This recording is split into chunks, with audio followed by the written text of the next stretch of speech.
Good morning, good afternoon, good evening to each and everyone, especially those at the other side of the world. There is no time and space between us. There is only this present moment, and we are one. We are one today in the celebration of the Divine Mercy Feast Day. This is the second Sunday of Easter. Today is April 12, 2026. The Feast of Mercy has been requested or said or mentioned by the Lord Jesus 14 times in the diary of Saint Faustina. So, in those 14 times, the Lord Jesus was very passionate about the institutionalization of the second Sunday after Easter as the Feast of Mercy.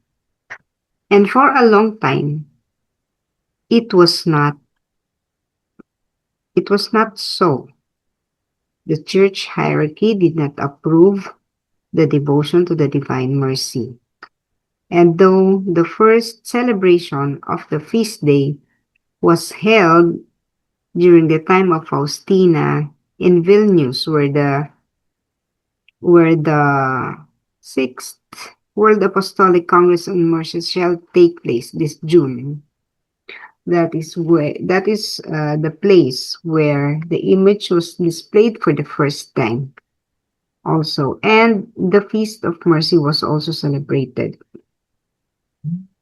And then, since the Divine Mercy devotion was banned for almost 20 years, there was no celebration until the time of Pope John Paul II. When he became Pope, he was first a cardinal when the reopening of the case of the devotion was made.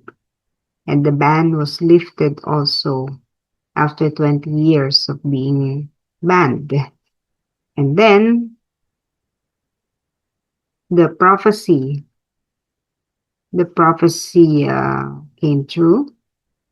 Pope John Paul became instrumental in the institutionalization of the Divine Mercy Feast Day, so that at the opening of the second millennium, in year 2000, in April 2000, two significant events happened. One is the canonization of Saint Faustina Kowalska, declaring her as saint, canonized as saint.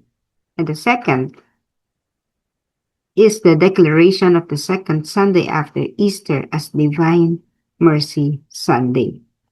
So the prophecy and the request of Jesus to institutionalize the Feast of Mercy took place at the opening of the second millennium.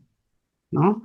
Actually, kung tutuusin nga, panibagong ano to, panibagong yugto. Kasi, the second millennium the the end of a cycle and the beginning of a new one. So magandang simula, 'di ba? And so we are actually this day celebrating the 26th. Tama ba? 26? No, 27th na kasi it was in 2000 when it was institutionalized. So we are officially celebrating the Feast of Mercy the 26th time. So it's the 27th anniversary of the Divine Mercy Feast Day. What is the reading for today? It was not changed. So mapapansin natin na itinadhana yan. Nothing was changed. The gospel reading even before the institutionalization of the Divine Mercy Feast Day was the same yesterday and today. The gospel is according to Saint John.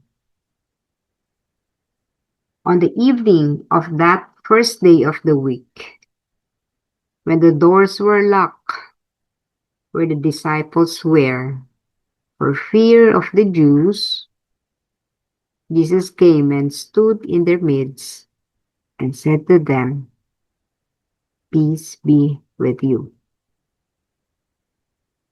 So yan po yung gospel today. Yan yung opening according to Saint John. Bakit nakalak ang pintuan? Nagtatago ang mga apostol. Ang mga disipulo niya ay takot na takot. Why? Kasi nasampulan na sila. Jesus was crucified. Jesus died on the cross. Jesus was subject to extreme torture. And that put them to fear. Sino ba may hindi matatakot? Kasi yung pinakapinuno nyo, nangyari yun. Siyempre, kayo na ang susunod, kumbaga, no?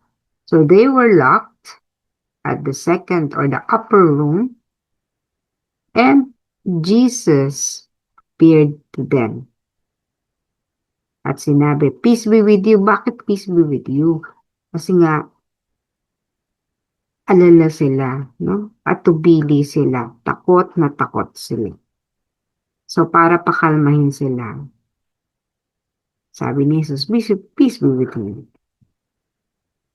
Kumbaga, it was a wish that was being granted to the disciples who at that time was experiencing fear, trauma, no, whatever you may call it. Pero kasi nga, katatapos pa lang ng kamatayan ng Panginoong Hesus. Then, Thomas was not with them when Jesus came, right? Doon sa gospel na yon, wala si Tomas, kaya nga ang naging tawag sa kanya is Doubting Thomas. Because he was not there when Jesus appeared, ang sabi niya, he would not believe unless nakita niya mismo kanyang mga mata ang Panginoon na ipasok niya ang kanyang kamay sa mga sugat nito, sa mga butas ng kanyang pinagpakuan ng Panginoon. So that was what Thomas said. Now, after Jesus left, he ascended into heaven, diba sa Apostles' Creed? He ascended into heaven. And so, the apostles were sent, and they became apostles. Apostles are sent, no? So, they were sent to the different nations. Pero, nagkaroon na tinatag na Apostolic Constitution. It was the first. Kumbaga, ang Pilipinas, meron tayong saligang batas. Ito, ang mga apostol, meron ding constitution. Every organization, a legit organization, has a constitution and bylaws. So, on the part of the apostles, they have this apostolic constitution. And in that apostolic constitution, it was Saint Thomas, no? Una, nung nagpakita si Jesus, he was doubting, no? But he became a living testimony to the glory of God, no? Siya mismo ay nagpakapagpatotoo, kaya lang ang sabi nga ni Jesus ay mapapalad ang mga naniwala na hindi nakita, no? Si Thomas kasi kinailangan pa niyang ma-witness ng kanyang sariling mata bago siya naniwala. Kaya mas mapalad po tayo, hindi man natin nakita na abutan ng Panginoong Hesus in His physical body. But because we believe in Him, we experience Him in our daily life, we are more, ano tayo, no? Mas mataas ang ating level ng pananampalataya. And so, during the Apostolic Constitution, ang nakalagay dito, no, ay 8 araw pagkatapos ng Pasko ng Pagkabuhay. The 8th day after Easter should be celebrated as the feast. Greater, no? Mas dakila pa kaysa Easter. That feast, which falls on the Divine Mercy Sunday or the second Sunday after Easter, ikawalong araw. This is the octave of Easter. So you count from Easter, that's day 1, Sunday, and the Sunday, the following Sunday, that would be the 8th day, that falls on the second Sunday of Easter. That is a feast greater than Easter. So kung babalikan mo yung kasaysayan, ang mismong mga apostol ang nagsabi sa kanilang constitution o saligang batas na ang ikalawang linggo pagkatapos ng linggo ng pagkabuhay ay ang pistang mas dakila pa kaysa Easter. Pero kasi tayo, nakasanayan natin at tayo ay jubilant during the resurrection. Hindi natin pinapansin long before, no? Kasi tinanggal nga sa liturgical calendar ang oktaba ng Easter. Maraming tinanggal, no? Pero ang binalik lamang ay ang dalawa. So, we do not pay attention to the second Sunday after Easter. Hanggang ngayon, marami sa mga Katoliko, hindi naman ganoon binibigyan ng pansin ang second Sunday after Easter. Even the priests, maraming mga pare, bagamat ito ay nasa liturgical calendar na yung the second Sunday after Easter, marami pa rin sa kanila. Hindi ito ipinagdiriwang kagaya ng pagdiriwang ng linggo ng pagkabuhay. No, hindi ito nabibigyan ng mas malaking importansya. So kasi nga, nawala sa tradisyon. No? But again, the same Thomas who doubted at the resurrection o pagkabuhay ng muli na ating Panginoong Jesus was the same apostle who said, who testified, who witnessed, and who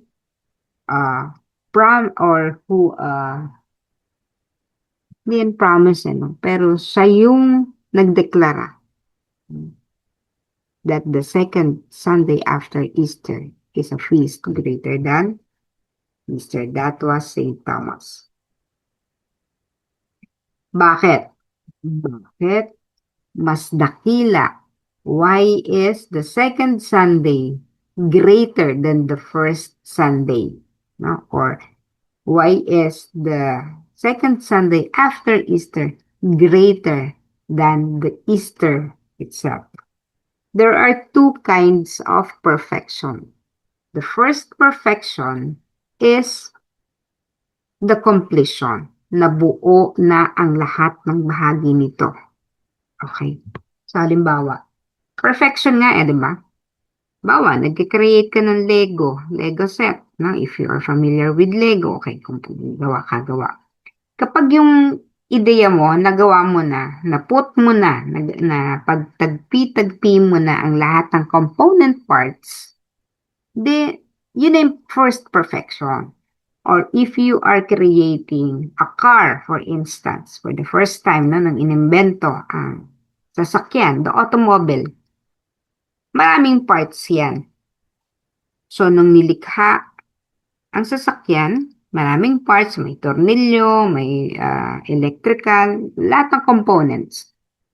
When it was perfected, ayun na, yari na ang sasakyan. That is what you call the first perfection. Now, what is the second perfection? The second perfection is far greater than the first. Why? Because that is the time when you can make use of the first perfection. Kapag ang bagay ay natupad ang layunin o gamit nito. So, in the case of a car, walang silbi yan kapag hindi yan nagamit. Di po ba? May kotse nga, hindi man nagagamit. Walang silbi. Or, if you have a very powerful computer, it was already perfected, for instance, and yet no one is using it. Bakit pa create? Bakit pa nilikha ang computer? No? Kung wala naman palang magiging silbi. Ang isang bagay ay nililikha dahil may layunin. So you do not just create out of nothing, out of no intention. Of course, you will have an objective in creating something. Kahit nag-aral ka, di ba? For instance, congratulations to our new doctors. Nag-aral na sila eh. Nagkaroon na sila ng perfection. Nakapasa na sila ng board. Di ba? That is the first perfection. But if they will not make use of that, of that, of their license, because they are now licensed. Kung hindi nila magagamit yan, yung pinag-aralan nila, di hanggang doon na lang. They were not able to maximize or kung ano man ang objective nila ng pag-aaral na hindi nila magagamit. Nasa first level of perfection lang. So, dapat lang na magkaroon ng second perfection and that is to make use of that. Kaya meron tayong sasakyan which would take us faster than walking. No? Kaya si Faustina, nang umuwi siya dun sa probinsya nila, na nagkasakit yung nanay niya na kala nila mamamatay na, no?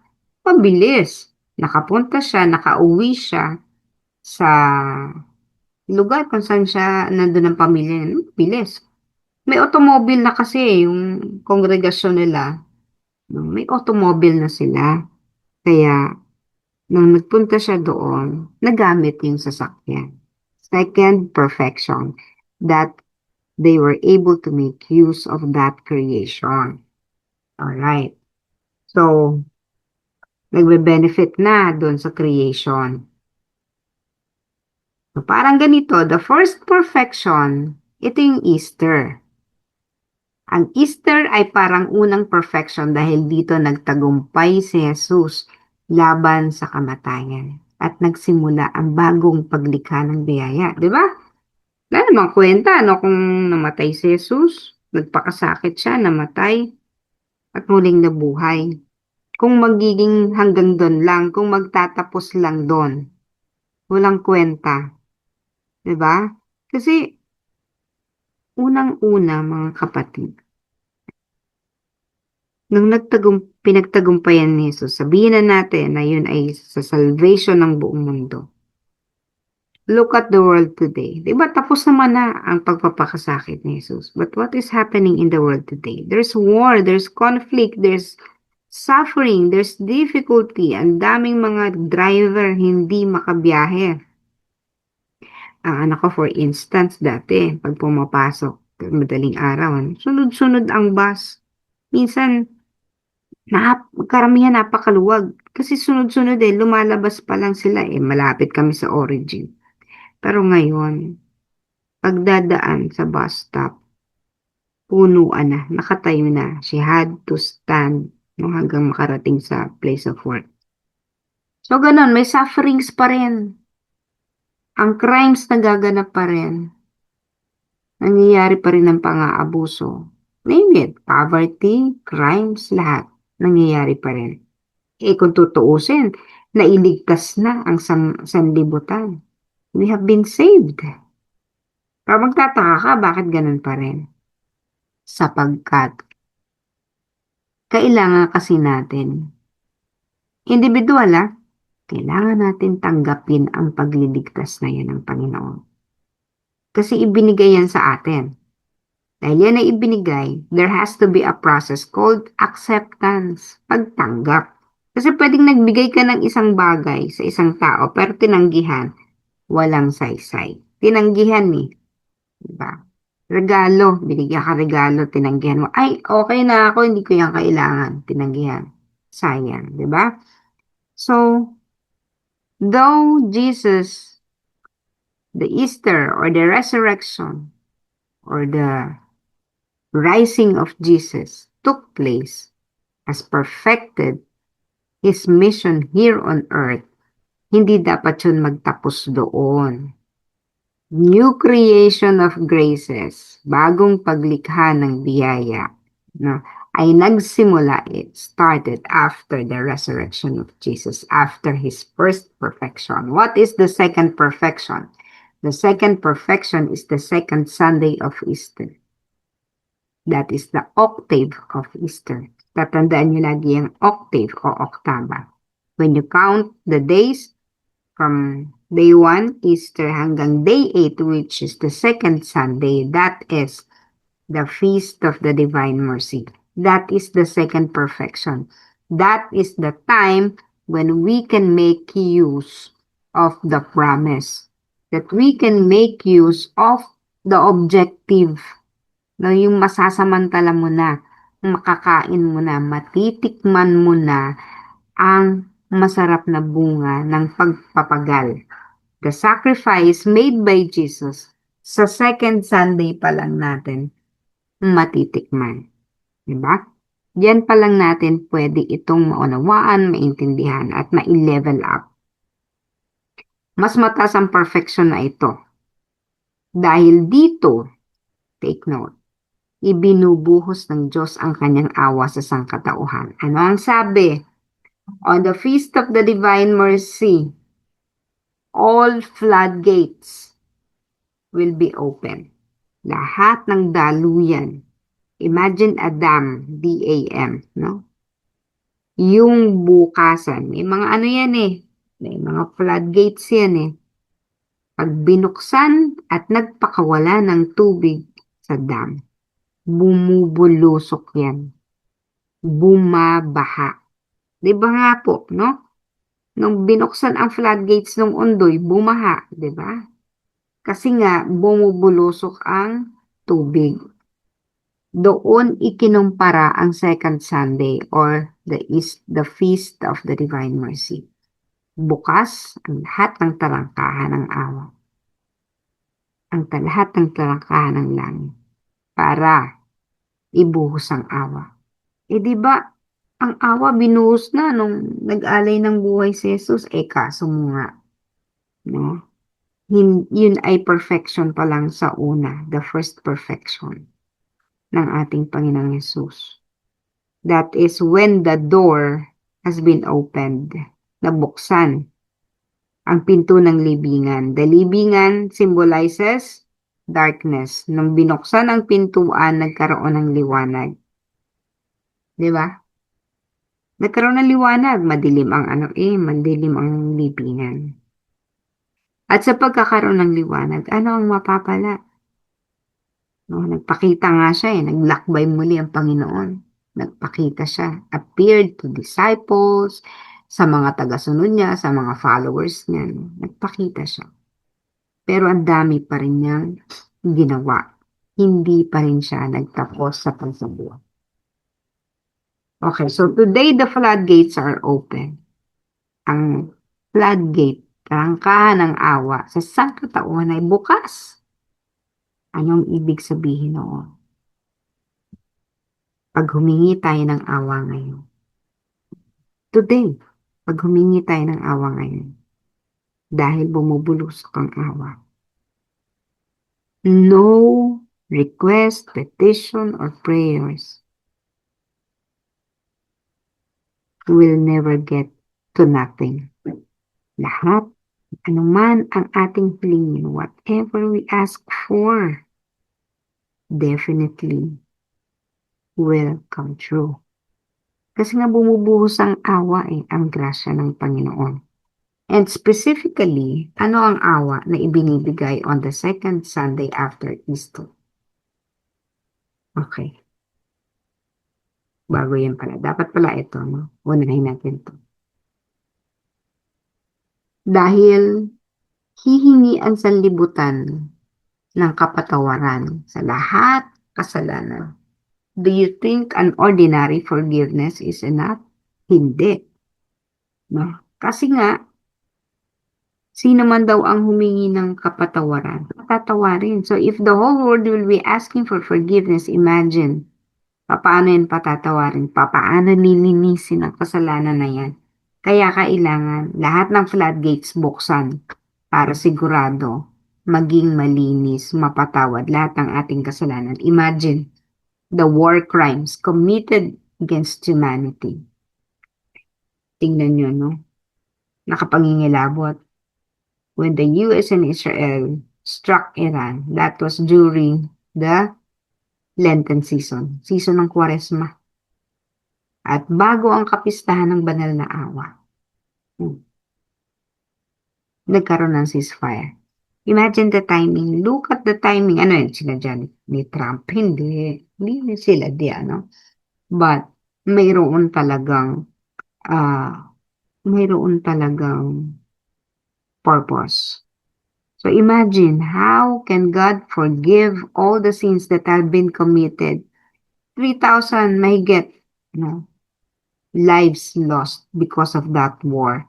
Imagine also the damages. Imagine the trauma. How can this be cleansed? Paano mai-erase yung napakatinding ano niyan sa consciousness, no? Lamat yan sa consciousness, napakatindi niyan eh. So God, it needs a very powerful one. That is the Divine Mercy Feast Day, forgiveness of all sins. Sa Diary 699, okay? Lahat patatawarin. Imagine, kung nagkasala ka sa asawa mo, you ask for forgiveness, you will be forgiven. Hindi lang yun. Kasi nga, di ba, pag pinatawad ang kasalanan natin, hindi naman nawawala ang punishment. Hindi naman pwedeng pinatawad ka, pati yung punishment dala. Hindi po. Kasi nga tayo, pag nag-confess tayo, pinatawad lang ang kasalanan. But we still have to pay. We still have to do something. So, the forgiveness of sins. Pangalawa, remission of punishments. Lahat, pati punishment, tanggal. Diba? Sinong hindi matutuwa niyan? No, nagkamali ka na, pinatawad ka na, binigyan ka pa ng grasya. Wala nang patawad. Nagkasala ka, hindi ka na makukulong. No? Napatawad ka na, hindi ka pa nakulong. So, di ba napakaganda niyan?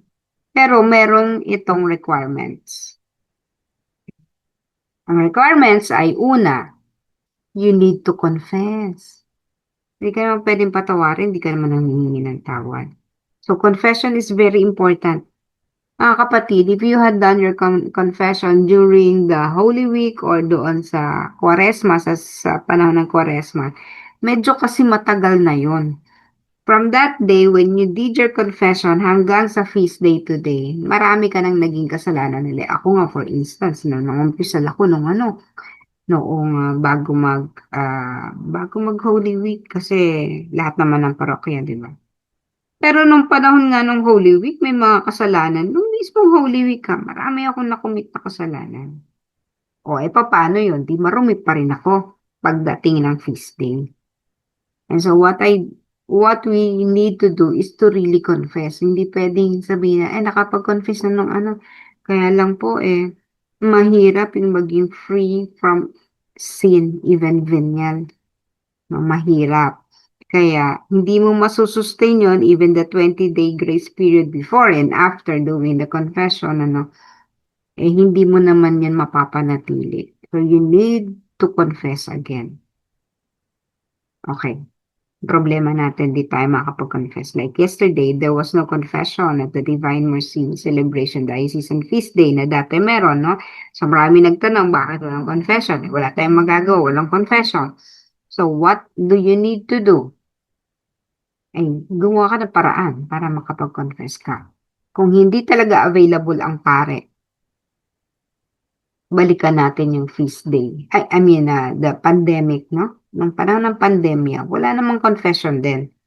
So we ask for forgiveness from the Lord. Kailangan lang talagang nagtitika ka, contrite heart. So you do your confession directly to God kung wala talaga. Kung walang-wala na talaga. You ask for God's forgiveness. And the Lord will respond. Pangalawa, eto madali. Kaya kailangan sumimba tayo today. No? Kasi hindi ka makakapag-communion kung hindi ka sisimba. So you have to receive the Holy Eucharist today. But before that, sa panahon naman ng misa, di ba?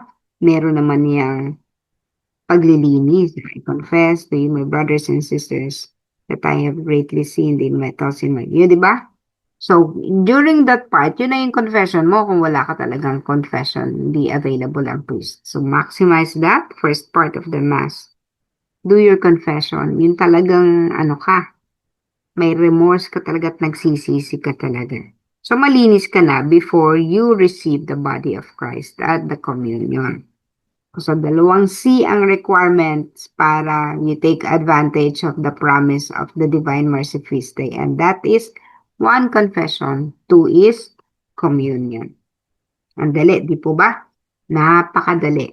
So that once a year, the Lord Jesus gives us this opportunity to be clean again. Clean in all aspects. So, malinis. No? Kahapon, we did the feast day. Eh di syempre may mga kilala tayo, mga pare. Father, kasi ang aga ni Father, hindi ko sasabihin ang pangalan. Father, can I make a confession? Pinagbigyan naman ako. Kaya, na-fulfill ko yung requirements yesterday. Confession.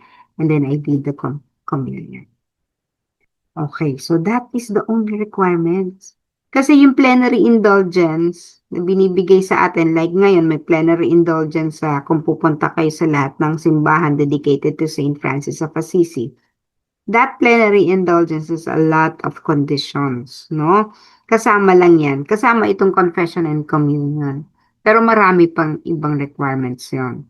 And that is you have to be free from all, you are supposed to be in state of grace. You have to be free from all sin, even venial. Yun the most difficult requirement. So, if you did, or if you will do your confession and your communion today, by the way, if you are in the nearby na sila, yung mahirap nga kasing mag-confession sa mga parokya kasi kukunti lang ang pare tapos maraming misa. I advise you to go uh, to La Salette in Silang, doon sa simbahan ng National Shrine of Our Lady of La Salette. Doon po ay maraming pare at doon maraming pwedeng magbigay ng confession. So you can go there. Okay, so ganun ka-importante ang araw na ito ngayon. Na tayo ay nasa end times. The Divine Mercy Feast Day is an end-time devotion. Hindi naman ibig sabihin again ay ang pagkaguno na ng mundo, but the end times na pagtatapos ng isang siglo. Ano ba nangyayari sa mundo natin? Ang isa sa pinagdarasal natin, that is why Pope Leo in his appeal to join him in the vigil, Divine Mercy Vigil, kahapon, nag-vigil tayo kasabay. Maraming parokya rin ang gumawa. And we only have one intention. And all those who participated in the vigil only has one intention, and that is for peace, especially in the Middle East. And we hope that on the Divine Mercy Feast Day, our intention of peace shall be given. Because we ask for it. No, kailangan naman kasi lang humingi tayo ng awa. And we did. We ask for God's mercy. We hope and pray that it would be granted. Ibibigay ito sa atin. Pero syempre, kailangan magtiwala tayo. So that is the Divine Mercy Feast Day. The essence of the feast day this 2026 is for the world to achieve peace, especially in those areas. That would be the end of one great cycle, I think. Kaya nga end times eh. Again, ano bang ibig sabihin ng end times? For me, sa kalagayan ngayon, yung nangyayaring yung digmaan, that is an end time. Kasi pagkatapos niyan, magkakaroon ng panibagong yugto. Magkakaroon ng panibagong order. World order. No? Kasi naging instrumento ang Iran. Iran is not a Catholic country. It's an Islamic country. But this is significant. The war is significant to the entire human race. No? Magkakaroon po ng panibagong yugto. Maybe may panibagong mga magte-take ng leadership. Maybe it would be the end of a superpower. I don't know. Let's see. abangan natin ang susunod na kabanata. But then again, I think and I believe that there is a great purpose for this war. And this war is an end time, part of the end times. Hmm? Hindi ibig sabihin magugunaw ang mundo. Kahit may nuclear threat, because we appealed for mercy, hindi mangyayari yan. Do not be afraid. Huwag po tayong matakot. God, the divine mercy, entire Trinity, the communion of saints. Lahat tayo ay magkakaisa para dito. Happy feast day po sa inyong lahat. At again, don't forget to go to church today, do your confession, and take your communion. Kasi kailangan when you receive that communion, you have to be free from all sins. You have to be clear. Good morning sa inyong lahat.